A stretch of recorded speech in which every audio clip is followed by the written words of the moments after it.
ಹೇಳಿದ್ದೀನಲ್ಲ ಇವರೇ, ಕೀಬೋರ್ಡ್ ವಾರಿಯರ್ಸಿಗೆಲ್ಲ ಯಾಕ್ರಿ ಅಷ್ಟಿದೆ ಹೇಳಿದ್ದೀವಲ್ಲ. ಈಗ ಅವ್ರದ್ದಷ್ಟೇ ಅಲ್ಲ, ನಂದು ಒಂದು ವಿಷಯ ಹೌದು, ಎಲ್ಲ ಏನು ನಗರದಲ್ಲಿ ಸಮಸ್ಯೆ ಇದೆ, ಚೆನ್ನೈನಲ್ಲಿದೆ, ಡೆಲ್ಲಿನಲ್ಲಿದೆ, ಮುಂಬೈನಲ್ಲಿದೆ.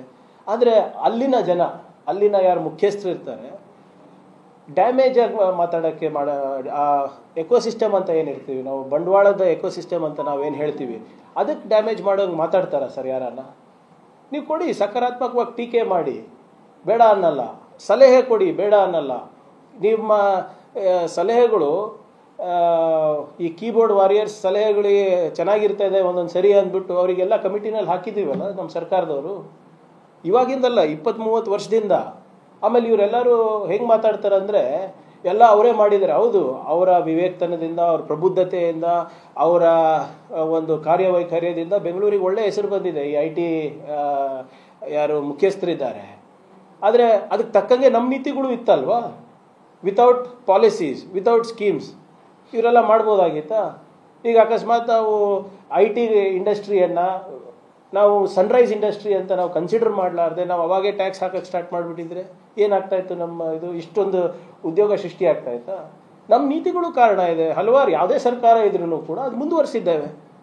ಆದರೆ ನೀವು ಸಲಹೆಗಳು ಕೊಡೋದು ಬಿಟ್ಟು ಕರ್ನಾಟಕವನ್ನು, ಕನ್ನಡಿಗರನ್ನು ಪದೇ ಪದೇ ಜಾಗತಿಕ ಮಟ್ಟದಲ್ಲಿ ನೀವು ಇನ್ಸಲ್ಟ್ ಮಾಡ್ಕೋತಾ ಹೋದರೆ ನಾವು ಯಾಕೆ ಸರ್ ಸುಮ್ಮನೆ ಇರಬೇಕು? ನಮ್ಮಿಂದ ಏನು ತಪ್ಪಾಗಿದೆ? ಏನು ಪ್ರಾಮಾಣಿಕ ಪ್ರಯತ್ನ ನಾವು ಮಾಡ್ತಾ ಇಲ್ವಾ? ಮೆಟ್ರೋಗೆ ಏನಾದರೂ ನಾವು ದುಡ್ಡು ಕಮ್ಮಿ ಮಾಡಿದ್ದೀವಾ? ಇವರೆಲ್ಲ ಕೇಂದ್ರ ಸರ್ಕಾರದ ವಿರುದ್ಧ ಯಾಕೆ ಮಾತಾಡೋದಿಲ್ಲ? ಕೇಂದ್ರ ಸರ್ಕಾರದಂತ ಆಗ್ತಾ ಇರೋದು ಅನ್ಯಾಯದ ಬಗ್ಗೆ ಯಾಕೆ ಮಾತಾಡೋದಿಲ್ಲ? ಅದನ್ನು ಕರ್ನಾಟಕಕ್ಕೆ ಬಂದರೆ ತಾನೇ ಬರೋದು.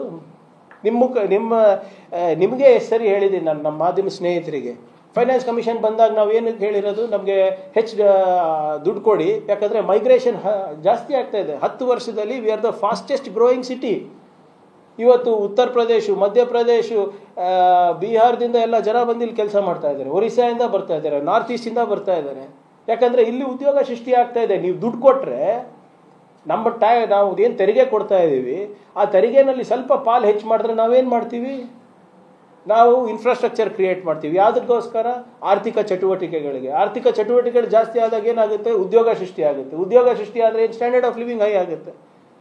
ಇವೆಲ್ಲ ನೋಡಲ್ವಾ ಅವರು? ಗೊತ್ತಿಲ್ವಾ ಅವರಿಗೆ? ಅಥವಾ ಏನು ಅವರ ಹೈಕಮಾಂಡಿಗೆ ಮನವೊಲಿಸ್ಲಿಕ್ಕೆ ಮಾಡ್ತಾ ಇದ್ದಾರಾ?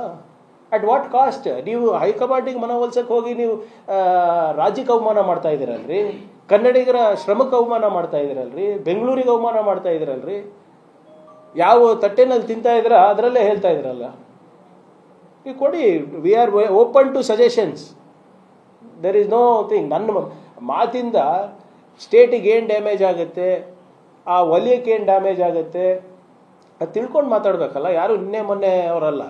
ಆಮೇಲೆ ದಯವಿಟ್ಟು ಕ್ಷಮಿಸಬೇಕು, ಎಲ್ಲರೂ ಸರ್ವಜ್ಞ ಅಂದ್ಕೊಂಡು ನನಗೆ ಗೊತ್ತು ಅಂತಲ್ಲ. ಇವರೆಲ್ಲರೂ ಕೂಡ they have been in various committees of different government. ಯಾವುದೇ ಗೌರ್ಮೆಂಟ್ ಬಂದ್ರೂ ಇವರು ಆ ಸಮಿತಿ ಸದಸ್ಯರುಗಳಿರ್ತಾರೆ. ಆದರೆ ಹಿಂದಿನ ಸರ್ಕಾರದಲ್ಲಿ ಯಾಕಪ್ಪ ಇವೆಲ್ಲ ಬಂದಿಲ್ಲ? 2 ವರ್ಷದಲ್ಲ ಇದೆಲ್ಲ ಸಮಸ್ಯೆ ಆಗಿರೋದು. ಅದೇ ಬಗ್ಗೆ ಇಲ್ಲ. ಹಿಂದಿನ IT ಮಿನಿಸ್ಟರು ಡೆಪ್ಟಿ CM ಇದ್ರು, ಅವಾಗ ಏನೇನು ಹೇಳಿದ್ದಾರೆ ತೆಗೀರಿ ನೋಡೋಣ. BJP ಬಗ್ಗೆ ಏನೇನು ಟೀಕೆ ಮಾಡಿದ್ದಾರೆ ತೆಗೀರಿ ನೋಡೋಣ. ಸೆಮಿಕಂಡಕ್ಟರ್ ಇಂಡಸ್ಟ್ರಿ ಇಲ್ಲಿ ಟ್ಯಾಲೆಂಟ್ ಇರೋದು ಹೈಯೆಸ್ಟು, ಹೋಗಿರೋದು ಗುಜರಾತು, ಅಸ್ಸಾಮಿಗೆ. ಅದ್ರ ಬಗ್ಗೆ ಮಾತಾಡಿದ್ರ? ಆರ್ಟಿಫಿಷಿಯಲ್ ಇಂಟೆಲಿಜೆನ್ಸ್ನಲ್ಲಿ 3rd ಹೈಯೆಸ್ಟ್ ಸ್ಕಿಲ್ ಪೆನಿಟ್ರೇಷನ್ ಇರೋದು ನಮ್ಮ ಕರ್ನಾಟಕದಲ್ಲಿ. ಏನು sir? 3rd highest skill penetration. USA, Germany ಆದಮೇಲೆ ನಾವು AI ಮಿಷನ್ ಎಲ್ಲೋಯ್ತು? ಬಂತ ಇಲ್ಲಿ? ಯಾಕೆ ಕೇಂದ್ರ ಸರ್ಕಾರ ಬಗ್ಗೆ ಮಾತಾಡೋದಿಲ್ಲ ಇವರೆಲ್ಲರೂ? ನಮಗೆ ಆಗ್ತಾ ಇರೋಂಥ ಅನ್ಯಾಯದ ಬಗ್ಗೆ ಏನೂ ಮಾತಾಡೋದಿಲ್ಲ. ಇವ್ರು ಮಾತ್ರ ಎಲ್ಲ ಗೊತ್ತು. ಈ ಲಂಡನ್ನಲ್ಲೂ ಇವರೆಲ್ಲ ಲಂಡನ್ನು, ಅಮೆರಿಕ ಹೋಗ್ತಾರಲ್ಲ, ಎಲ್ಲ ಟ್ರಾಫಿಕ್ ಜಾಮ್ ಇಲ್ವಾ? ಇವರು ಸ್ಟೀಲ್ ಬ್ರಿಡ್ಜು ವಿರೋಧಿಸಿದ್ರಲ್ರಿ. ಸ್ಟೀಲ್ ಬ್ರಿಡ್ಜು ಬೇಡ ಅಂತಾರೆ, ಟನಲ್ಲು ಬೇಡ ಅಂತಾರೆ. ಏನು ಬೇಕಂತೆ? ಅಟ್ಲೀಸ್ಟ್ ನಿಮಗೆ X ಬೇಡ, Y ಬೇಕು ಅಂದರೆ ಓಕೆ ಅಲ್ವಾ? ಸ್ಟೀಲ್ ಬ್ರಿಡ್ಜ್ ಮಾಡಬೇಕು ಅಂದರೆ ಸ್ಟೀಲ್ ಬ್ರಿಡ್ಜ್ ವಿರೋಧ ಮಾಡಿದ್ರು, ಟನಲ್ ಮಾಡಬೇಕು ಅಂದರೆ ಟನಲ್ ವಿರೋಧ ಮಾಡ್ತಾರೆ. ಆಯ್ತಪ್ಪ, ಏನು ಮಾಡ್ಬೇಕು ಅದನ್ನು ಹೇಳಿ.